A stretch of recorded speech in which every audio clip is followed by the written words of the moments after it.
What's up mga ka-Uragon? Nandito tayo ngayon sa Busay Falls, dito sa Malilipot, Albay. Pinuntahan namin yan pagkatapos namin mag-camping sa Tigbao.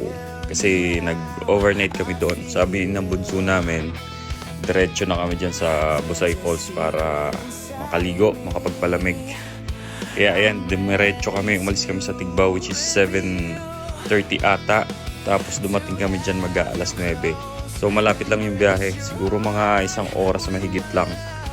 Nakarating ka agad kami dyan sa Malilipot from Ligao City. So ayan, pag ano nyo ng entrance, lakad lang kayo ng konti, makikita nyo na yung falls.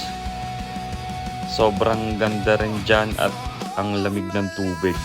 Kaya perfect talaga sa mga gusto magpalamig.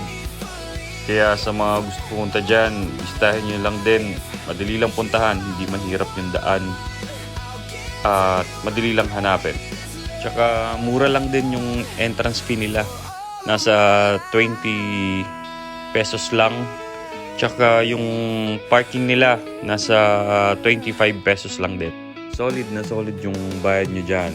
Afford na afford. Kayang-kaya ng bulsa. Kaya sama nyo na yung buong pamilya nyo.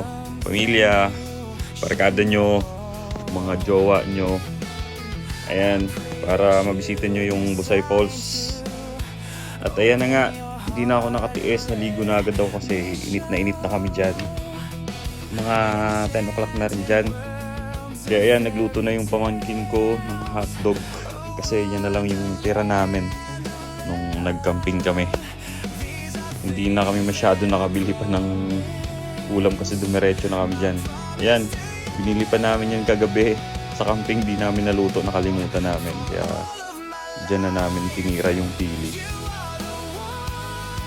Lunchtime na nga, budol fight na kami. Kumuha yung pamangkin ko ng dahon ng saging.